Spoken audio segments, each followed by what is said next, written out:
Hey everybody, it's Fatima and I'm here with John Cranwell of Do-RITE Home Inspections, and we're going to be, we actually already went through part of the house and we're going in the basement now to look at some of the things that you should be looking for when doing a home inspection in the basement.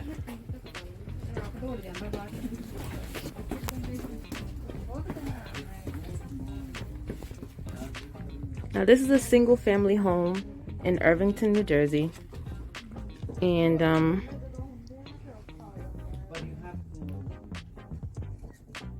what are we looking at here, John? It's an old stairwell. At one point used to probably go up into the home. But it is also exterior wall, so we want to make sure anything is leaking. And in this area you could see there's evidence of it being wet repeatedly. Is that mold there? Possibly. The only way to know for sure is to have it tested.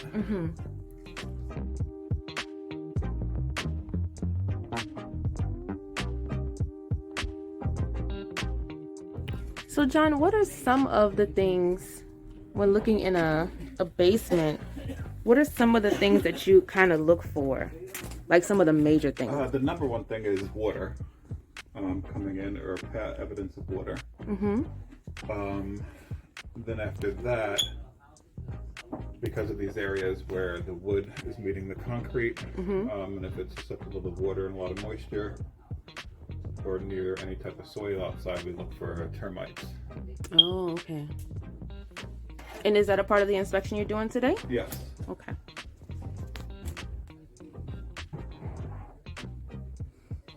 Now, because I see the wood is touching the concrete there on the foundation, if there's any moisture or any termite damage, would that eventually cause damage to the foundation of the home? Not the foundation, but just the wood material. Or would that cause the floors or anything to slope? It could over time if it goes unchecked. Okay. And you get a lot of damage.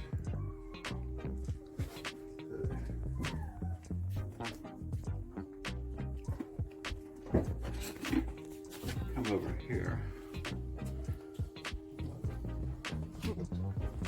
It looks like there is right here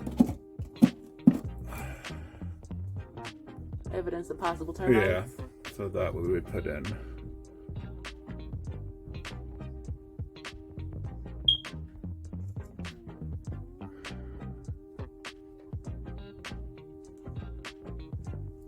It looks older. It doesn't look like anything active, but okay. Makes us keep looking for more. So if it was active, what would be the difference between an older looking spot like that and a newer one? What they call like mud tubes, which are like the little trails, holes, like right? little sandy looking trails coming out. Okay. And so as they feed, it's actually their excrement coming back out. Oh, okay. And would you see, then like, you'd actually dust probably and see stuff? some. Would there be any dust? Excuse me? Sorry. Like dust, like, you know? Yeah, that some of eating? it coming out of it too. That would be also in with those mud tubes. Okay.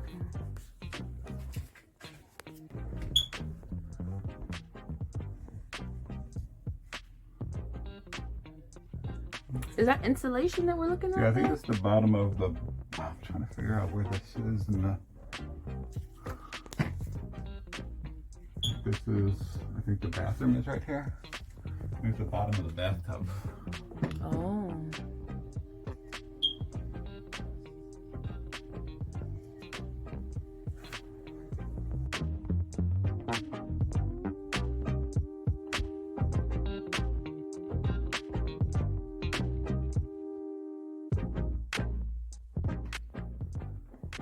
What do you think that valve leads to? Is that from like the... Probably like an outside, so you can see the end of it, where it's like the shiny metal, the chrome. So it's for an outside spigot, like a faucet for a hose. Okay. So it's like an anti-frost one, so you can shut it off there and then no water goes outside. Oh, okay.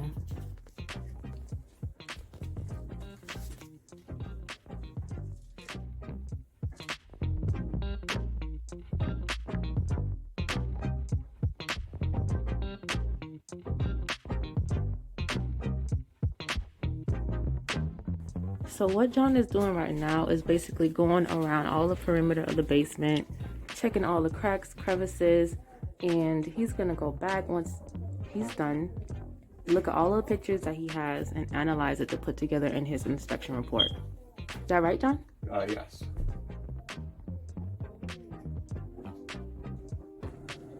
Is this the electric meter that we're looking at here? This is the gas. Oh, the gas and meter. This is the water.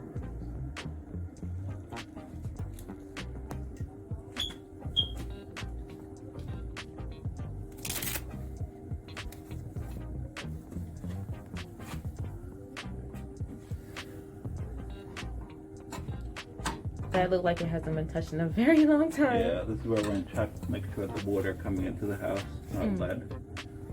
Oh. How would you be able to tell if it's lead or not? Well, if you scratch the surface of it, then if it's copper, you'll see the copper coloring. Oh. And then if it's not that color, you can check to see if it's magnetic.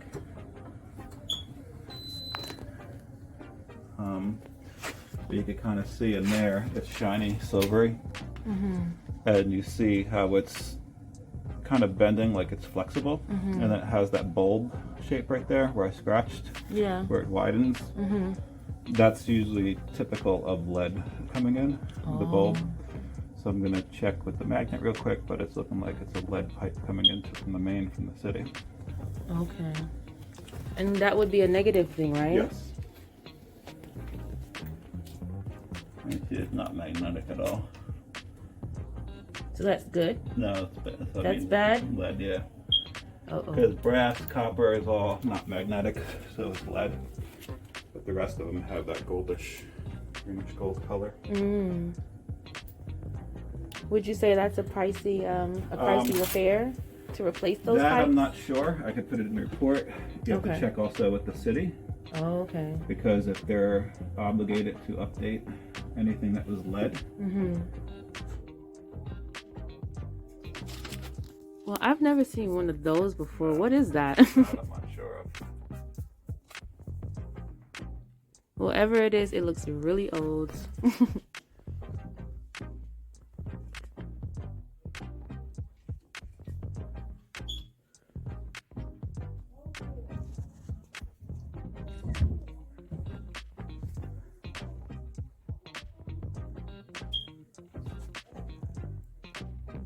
Now, when it comes to the circuit breaker in a home, what are some of the things that you look for? I know certain ones can be outdated and there's certain things that need to be replaced. So how can you tell the difference between one that needs to be replaced and one that's pretty much up to date? Sometimes there's certain companies that are no longer in business because some of their panels had issues. That's usually one of the things we'll look for. Okay. As far as something that's usually outdated. If it isn't, and it's into the newer breakers like this, they're usually okay. The older ones would pretty much look Really old, ones, right? yeah, the fuses, the glass fuses that's screwed in. Oh, okay.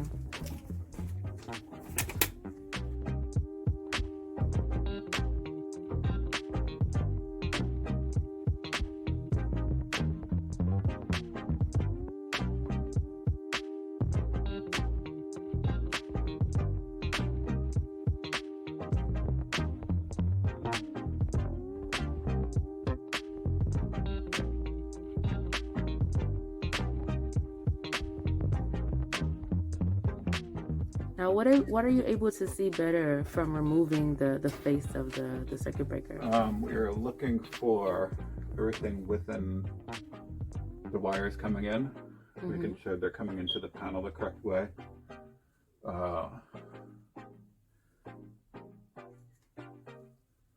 Where the grounds and the neutrals come into the bar, we have to make sure that they're all individual. They can't be two on the same spot. The type of wiring. Okay. If any repairs, anything have been made. Now, if two happen to be grounded on one, then that would cause issues with the electrical in the house, right? Well, usually they're worried about more the neutrals, because if you have to work on one of the circuits and you get a faulty outlet or switch somewhere, Oh. if it backfeeds power into the neutral, it could be a shock hazard. Okay. Is that also a fire hazard? No, not just if it was someone working on it. Oh, okay, just someone. Okay. Because I know shortages in outlets can be a fire hazard sometimes, right? Now, it looks like they probably had this finished at one point, and then what happened? Yeah, water problems. Oh.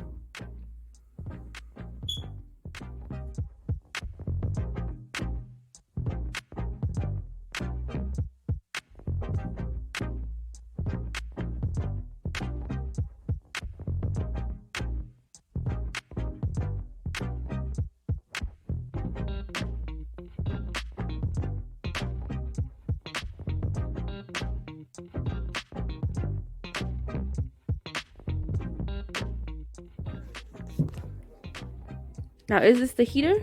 Yeah, it's a boiler. A boiler. Hot water, the baseboards.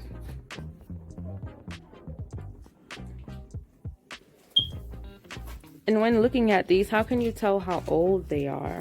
Sometimes some have a date on the data plate. Mm-hmm. Other times it's usually the serial number from the manufacturer, and they have a code looked up for that.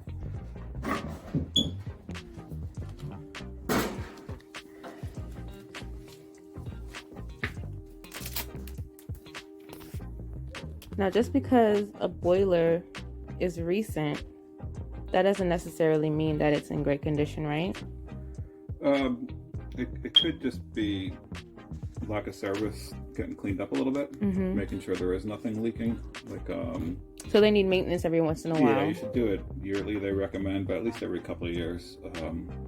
This way, you keep your burners clean, everything in here clean. You catch if anything is leaking or anything where that could eventually corrode something else.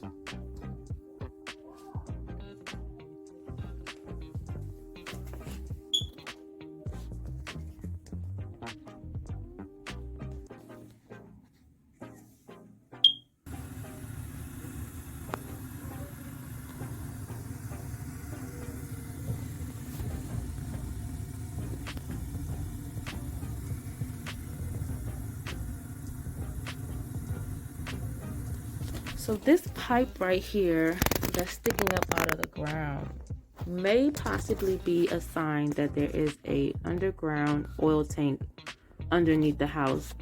And oil tanks typically are used to heat homes during the winter. And since it's underneath the house, that might be a little bit tricky, because if they have to do remediation, that's a whole lot of work. Some houses have the oil tanks underneath the ground, but on the outside of the house, not actually under the house. So we have to check into that and see what that's about.